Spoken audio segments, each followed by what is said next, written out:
खुलुमबाय आं सिबिरानि ब्रह्म गोजोन फुंबिलिनि बयनिसिमबो गाहाम हामलायनायखौ जासिहरनाय थाबाय नोंथांमोननि थाखाय आं माखासे खौरां लानानै फैबावबाय अन्नानै भिडिअखौ जोबजासिम नायलांदो दिनै 18 एप्रिल गुरुदेव कालीचरण ब्रह्मनि 163थि जोनोम सान 163थि गुरुदेव कालीचरण ब्रह्मनि गोथार जोनोम सानखौ लोब्बा लाखिनानै दिनै बड'लेण्ड मुलुगसोलोंसालियाव गुरुदेव कालीचरण ब्रह्मनि मुसुखा बेखेवगोन गुरुदेव कालीचरण ब्रह्म ट्रास्टआ खौरांगिरि मेल खुंनानै बे खौरांखौ फोसावदों लोगोसे बिटिसिनि गाहाय प्रमद बर' बिथांखौ बेनि थाखाय साबायखर बावहरदों प्रमद बर' बिथांनि मददजोंनो गुरुदेव कालीचरण ब्रह्मनि मुसुखाया बड'लेण्ड मुलुगसोलोंसालियाव लुफुंजादों आरो बेनि थाखाय गोजोननाय जासिहरदों प्रमद बर' बिथांनिसिम दिनैनि बे सानाव प्रमद बर' बिथांजों लोगोसे मन्त्रि उरखावगोरा ब्रह्म आरो बुंथिगिरि बिस्वजित दैमारि बिथांमोन थागोन बिथांमोननि अनगायैबो बर' थुनलाइ आफादनि मानगोनां तरेन बर' माखासे एमएलए इएम आरो एमसिएलए बिथांमोनबो थागोन आरो गुबुन गुबुन धोरोमनि सिबियारिफोराबो थागोन होननानै फोरमायथिदों लोगोसे बे हाबाफारिनि गेजेरजोंनो ब्रैथि गुरुदेव कालीचरण ब्रह्म बान्थाखौ दुलाराय ब्रह्म धोरोमनि गाहाय फोसावगिरि मनरन्जन ब्रह्मनो होनो थाखाय जुरि बर्डआ सायख'दों होननानै फोरमायथिदों गुरुदेव कालीचरण ब्रह्म ट्रास्टनिफ्राय फोरमायथिनाय बायदिब्ला गुरुदेव कालीचरण ब्रह्मनि दैदेननाया रावजोंबो रुजुजाया राजखान्थि रांखान्थि सोलोंथाइ हारिमु फारफ्रोमबो बिथिङाव खामानि मावदोंमोन बिथाङा लोगोसे आइजोफोरखौ थुलुंगा होनो थाखायबो उइभिं सेन्टारबो लुनानै होदोंमोन आरो गोबां बिथिङाव खामानि मावदोंमोन होननानै फोरमायथिदों रंजालि बैसागुनि समावनो दुखुनि खौरां रंजालि बैसागुनि जागायजेननायावनो जाब्रबथायजों खेबसेयैनो 12 बर' लाइमोनफोरनि जिउ खहा बे दुखुनांथाव जाथाया बिश्वनाथ जिल्ला गहपुर ओनसोलाव जादों गहपुर ओनसोलनि उत्तर कारिबिल गामिनि सा 25-30 लाइमोनफोरा बैसागु मोसानो थाखाय थांदोंमोन बोलेर' पिकआप गारिजों फैफिनबाय थानाय समावनो हरनि 12 रिंगायाव गारिया जाब्रबथाय जादों जायजों 12 लाइमोनफोरा जिउ खोमानो गोनां जादों आरो 15 जोखोम जादों जोखोम जानायफोरखौ फाहामथायनि थाखाय तेजपुर मेडिकेल कलेज देहा फाहामसालियाव थिसननाय जादों जिउ गोमानाय 12 नि मुङा फारियै बर्नाली बर' बुद्धिमती बर' राधिका दैमारि सन्जय बसुमतारी आरो कालिमन बसुमतारी जिउ गोमानाय 12 नि मादाव 2 सिख्लासाफोरा बिदा फंबायनिनो फिसा बिब' बिनानाव आरो 2 हौवासाफोराबो बिदा फंबायनिनो फिसा बिदा फंबाय आरो सासे हिन्जावसाया आलासिमोन होननानै मिथिनो मोननाय जादों फोरमायथिनाय बायदिब्ला बे जाथाया गारि सालायग्रानि गोरोन्थिनि थाखायनो जादों गारि सालायग्राया गोबां जौ फेखानायमोन बेनिखायनो गारिखौ सालायनो नांला होननानैबो बादा होखादोंमोन अब्लाबो गारि सालायसोमनायावनो बे जाब्रबथाया जानो मोन्दों आरो 12 जिउ खोमानो गोनां जादों होननानै न'खरनि सोद्रोमाफ्रा फोरमायथिदों लोगोसे गारि सालायग्राखौ गोख्रों साजा होनो थाखायबो दाबि खालामदों आरो खौराङाव मोननाय बायदिब्ला दा गारि सालायग्राया खारखोमानानै दङ रंजालि बैसागुनि समाव जानाय बे दुखुनांथाव जाथायखौ लानानै प्राइम मिनिस्टार अफिसनिफ्रायबो दुखु मोननाय फोरमायथिदों थांनाय बोसोरावबो रंजालि बैसागु मोसानो थांनानै फैफिननाय समाव गहपुर हालामाव लामानि जाब्रबथाय जानानै 3 लाइमोनफोरनि जिउ खहा जादोंमोन आरो 6निबो गोबाङा जोखोम जादोंमोन फिन बे बोसोरावबो बेबायदि दुखुनांथाव जाथाय जानायाव गहपुर हालामा दुखुजों रिंखांदों बिथांमोननि अनगायैबो गुबुन मोनसे जाब्रबथायाव सिनि दैमारि मुंनि सुबुंनि जिउ खहा चिरां जिल्लानि सान्थिपुराव जादों जाब्रबथाया जौ लोंनानै मटर साइकेल सालायनाय लाइमोन सेंग्राफोरा सान्थिपुर आउटारनि लामायाव एक्सिडेन्ट खालामलांदों होननानै मिथिनो मोन्दों सिनि दैमारिखौ उनाव फाहामथायनि थाखाय देहा फाहामसालिसिम लांदोंमोनब्लाबो रैखा खालामनो हानाय जायाखै रंजालि बैसागुनि समाव जिउ खोमानांनाय गासैबो बिथांमोननि जिउमाया सोरगोआव जाहाथे आलो गोजोन थाहैनो हायो बेनि थाखाय एसबि बड' निउज चेनेल फेमिलिनिफ्राय आरज गाबनाय थाबाय मख'नो गोनांदि गहपुरनि एमएलए उत्पल बराया जाथायनि सायाव दुखु मोननाय फोरमायथिनानै जाथायखौ लानानै आसाम गभर्नमेन्ट आरो डिस्ट्रिक्ट एडमिनिस्ट्रेसनजों सावरायलायदोंमोन होननानै फोरमायथिदों आरो सावरायलायनायनि गेजेरजों जिउ गोमानाय न'खरनो 2 लाख राङै अनसुंथाइ होनाय आरो जोखोम जानायफोरखौ मोजां फाहामथाय होनो थाखाय अनसुंथाइ होगोनखौ डिस्ट्रिक्ट एडमिनिस्ट्रेसना मिथिहोदों होननानै फोरमायथिदों एमएलए उत्पल बराया गंसे केन्डेलानो नोंथांनो सोरांबो होनो हायो आरो गंसे केन्डेलानो नोंथांखौ खैफोदावबो खोख्लैनो हायो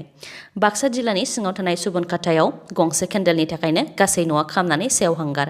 सुबुनखाटा हालाम बैग्रिबारि राभा सुबानि बिक्रम राभानि न'आ खामनानै सेवहांगार जाजोबदों जाथायनि सायाव फोरमायथिनाय बायदिब्ला गंसे बक्सनि सायाव केन्डेलखौ सावदोंमोन जायनाखि बक्सनि सायाव सिजों खोबनाय दंमोन केन्डेला गिबियाव सियाव खामग्रोदों बेनि उनाव गासै न'खौनो मन'ग्लाबदों बे समाव न'खरनि सोद्रोमाफ्रा खाथिनि न'आव थांदोंमोन होननानै फोरमायथिदों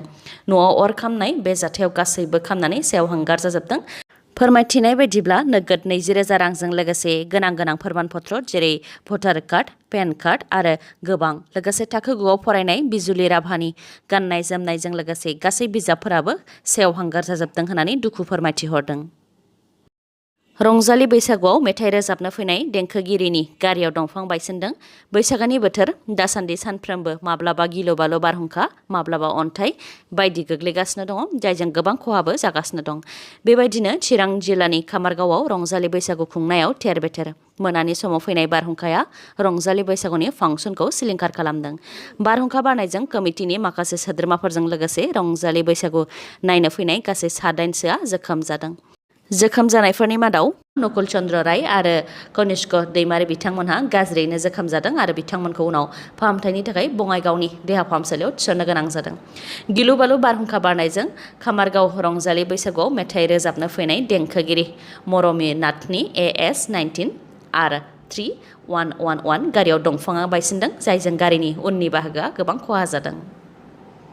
फिन खेबसेबाव बर' हारिनि हारिमुखौ लाजि फोनांदों। गुबुन हारिनि सुबुंफोरा जोंनि हारिनि अदेबानि बर' हारिनि गाननाय जोमनाय, दामनाय देनाय आरो मोसानाय बायदि हारिमुखौ बजबनानै दिन्थिफुङोबा बियो जोंनि थाखायनो गोग्गाथाव। नाथाय गासैबो थार जानो नांगोन। गोरोन्थियै बर' हारिनि गाननाय जोमनाय, दामनाय देनाय बायदि दामनानै गोरोन्थियै मोसायोब्ला गोरोन्थि जागोन आरो जोंनि हारिमुखौ लाजि फोनांनाय जागोन। फिन मोनसे भिडिअ'आ ससियेल मिडियायाव गोसारदों, जेराव बर' हारिनि गाननाय जोमनायखौ गोरोन्थियै गानदों,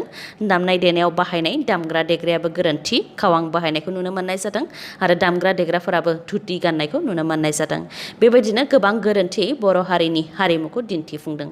बर' हारिनि हारिमुखौ बेबायदि गोरोन्थियै दिन्थिफुंबाय थायोब्ला सानसे बेनो जों बर' हारिनि हारिमुआव खहा लाबोगोन। बेनिखायनो बे गोरोन्थियै बर' हारिनि हारिमुखौ दिन्थिनायनि सायाव बर'नि हारिमु आफादा मा राहा लागोन बेखौ समासो खोन्थागोन। कंग्रेस दोलोनि गेदेर खहा। आसाम प्रदेश कंग्रेस कमिटिनि बारग' आफादगिरि आरो राज्य सभानि बारग' MP रिपुन बरा बिथाङा कंग्रेस दोलोनिफ्राय रिजाइन होबाय आरो तृणमूल कंग्रेस TMC दोलोआव हाबहैबाय। आसाम प्रदेश कंग्रेस कमिटिनिफ्राय रिजाइन होखांनायनि उनाव बिथां रिपुन बराया तृणमूल कंग्रेसनि दैदेनगिरि अभिषेक बेनार्जी बिथांनि नुजाथिनायाव कलकातायाव थांनानै TMC दोलोआव हाबहैदों। 2024 बिधानसभा बिसायख'थिखौ नोजोर होनानै TMC दोलोआ दानिफ्रायनो आसामाव गोख्रों खालामनो नाजानायखौ नुनो मोनदों। बावैसो सिगांबो रायजो दलनि गाहाय अखिल गगैखौबो TMC दोलोआव लांनो नागिरनायनि खौरां बिजोङाव गोसारदोंमोन। आसाम प्रदेश कंग्रेस कमिटिनि बारग' आफादगिरिया कंग्रेस दोलो एंगारनानै TMC दोलोआव हाबहैनायनि अनगायैबो युथ कंग्रेसनि दैदेनगिरि